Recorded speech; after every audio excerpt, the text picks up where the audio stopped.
Yo, what's up? It's JJ. Welcome to another episode of Free Magic Live. Now, in the last few weeks, you've seen some interviews by a street performer, magician, busker named James. James, who's actually performing right here. Crazy. Look at that crowd. He pulls that 5-6 times a day for every day, basically, when it's basically not raining, right here in Brisbane. So, basically, what I wanted to share with you is the third and final video of him talking a bit about the questions and answers. Look at that, claps, applauses all the way around. The question and answers that you guys have asked him actually on the Facebook page. So we're gonna go enjoy it right now, learn it, listen to it, take it all in. Enjoy, ciao.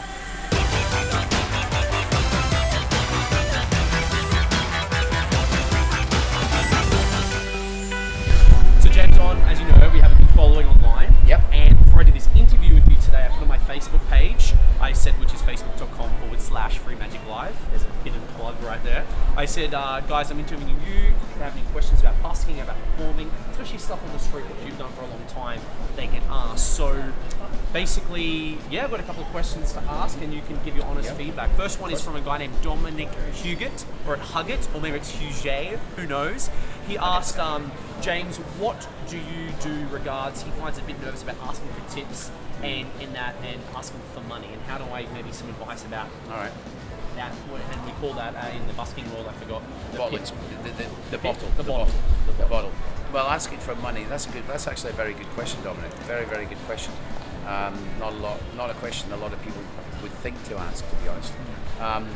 Now, it depends on the environment you're working in. I would not know how, if I was working in a restaurant like the one behind us, and doing tables, tips, I would know how to ask for tips there. That's a different thing altogether. But probably for the street. But for the street, first of all, let me give you a bit of background in regard of asking for the money. It's called the bottling speech. Now, Gazzo does his bottling speech after the final reveal. A lot of performers, including myself, do a bottling speech before the finale. Because if you do the finale, my thinking, if you do the finale, bam, people go, oh, I've seen it all now, and they'll just walk away.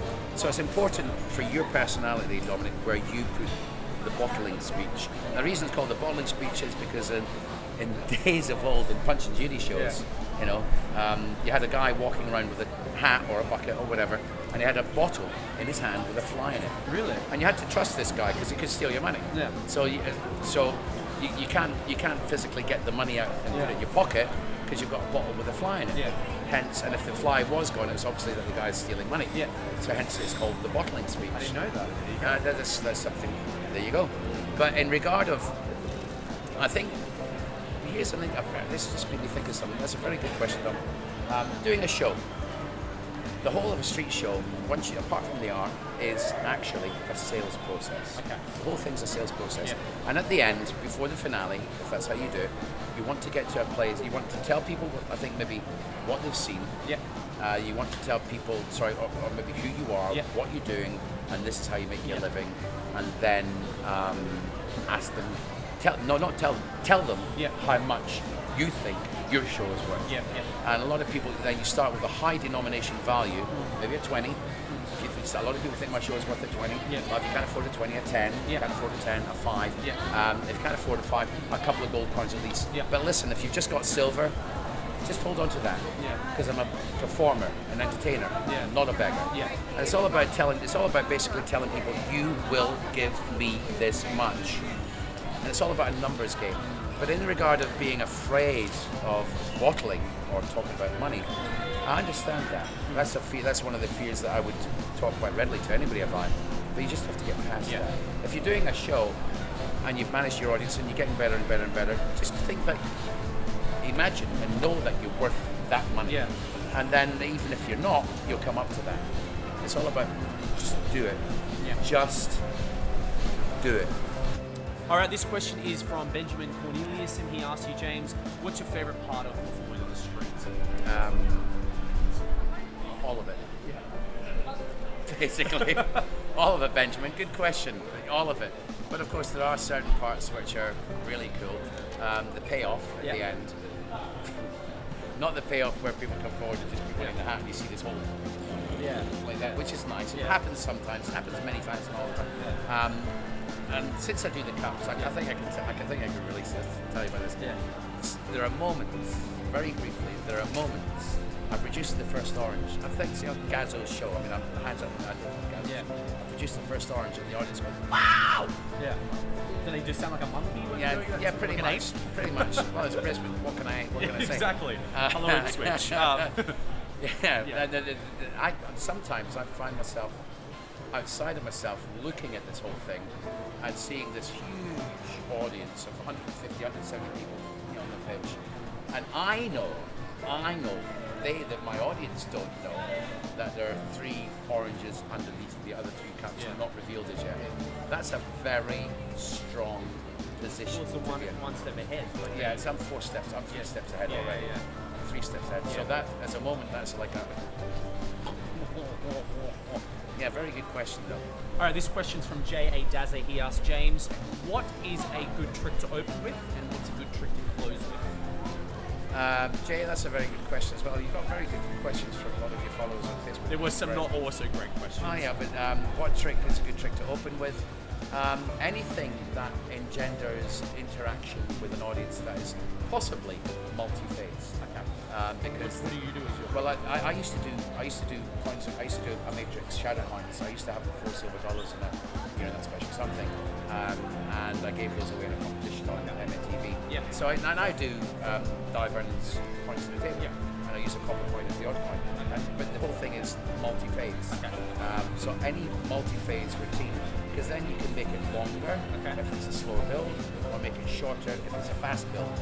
And then I lead on to a card trick. Again, multi-phase with either like it's an ambitious card, and that can grow bigger depending on and then it finishes with the card in the mouth, standard stuff. And the closer. Well, I think I've never seen, so let me just kind of, Yeah. I've never seen any magician not do cups and balls as they close. I've seen someone do straight jacket, which worked, but they were still on a 10-foot thing, which for me it's not really magic, it's more of a... an escapology is one of the eyelid But arts. as a magician, I mean, I'm biased obviously towards what I know, what I've been taught, what I've learned. The big finale, the melon, or tennis ball, or big cue, whatever. That's very, very, very hard to beat.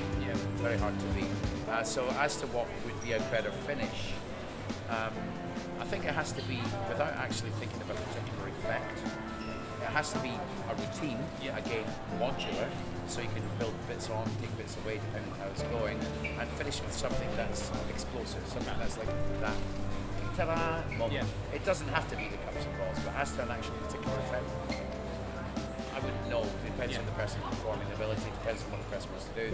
But carrying a big box and getting out of a big box, something that's easily transportable, something that's easy to reset. And the cups and balls is one of the best because it's strong, powerful, and easy to reset. I find myself resetting when I'm rebuilding another edge. that's right. Great question. Yeah. All right, this next question is from David D. Hera. He asked you, which I always like, but it's prop management.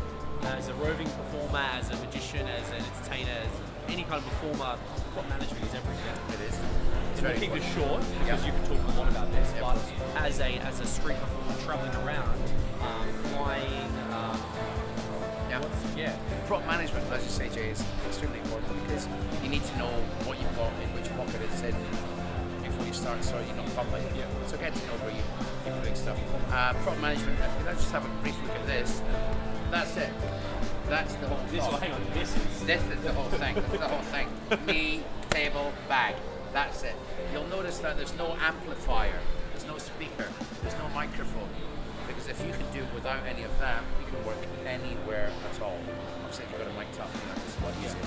But yeah, prop management, what I particularly do, very short and brief, bunch of coins in this pocket, bunch of the balls, the TT in this pocket, deck of cards here, big coin, and a balloon.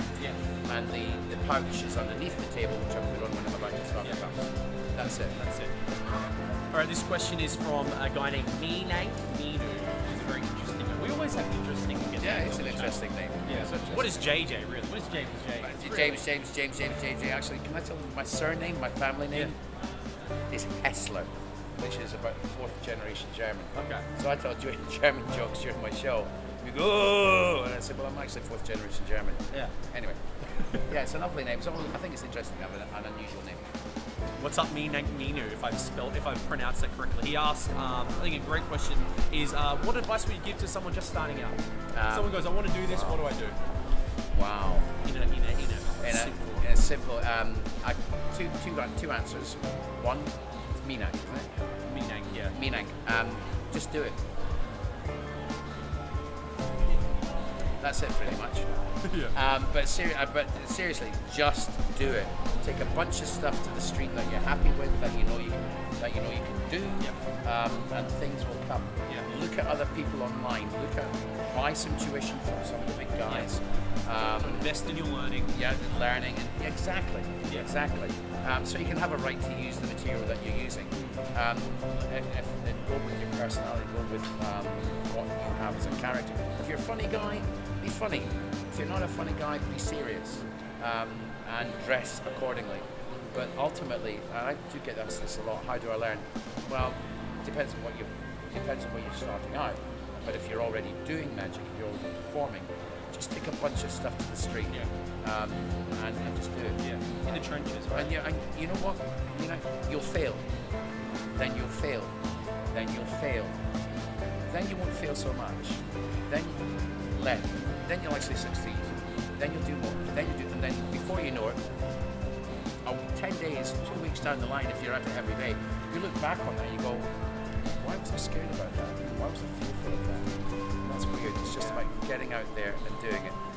But read as much as you can, study as much as you can in regard of how to generate the actual audience manipulation, crowd control and all that sort of stuff. That's great. Great. Do it. So, James, that's it. Thanks a lot, Jake. Thank you, mate. Appreciate that. Thank you. Pleasure. I hope you guys got some really great tips and advice about someone who's been doing it for a very long time on the street. Honestly, guys, I don't even get any more realer than this. I think on the street is direct, it's in your face, nothing is too scripted, like things can happen at a moment's notice. James spoke about everything from how to make money to beginner advice to top management to his life and his story. So James, thank you for giving me a really good time. Thank you. Real pleasure. I hope the guys managed to get something valuable from it. Yeah, hopefully. Oh, of course they will. Of course they will. Of course, you will actually. And if they want to learn more about you, where can they go? What would be the best site? Yeah. Okay. Well, what would be the best way of you guys connecting with me? Well, just like yourself, putting more stuff up online. It's not about the effects routines per se. It's more about how to engender better performances. And it's magicnewstelevision.com. Okay. Magicnewstelevision.com. Spell how it sounds. MAGIC News Television, all one word. Magicnewstelevision.com. And you don't. There's nothing to buy. Yeah. Because we've got nothing to sell. Okay. Ever. Not as yet. No, never. Oh, no, never. On Magic News Television, there's nothing to buy. No. Oh, and we don't have any banner ads. Oh, and there are other things. Like when you go there, you'll see what we have. Yeah. So check out magicnewstelevision.com. Find James, talk to him, send him an email. He's very open, very friendly guy. Guys, as he said, just go out and do it. Yeah, just do it. He is. And look at what he's doing now. He is. Face the fear and do it anyway. Exactly. That's it. Guys, make sure you subscribe down below. Check us out at facebook.com/free magic live, and also share this video with your friends. Just keep on practicing. Keep out getting out on the street, as I tell you each week. It's the only way you're going to learn, only way you're going to experience how great magic is. That's it.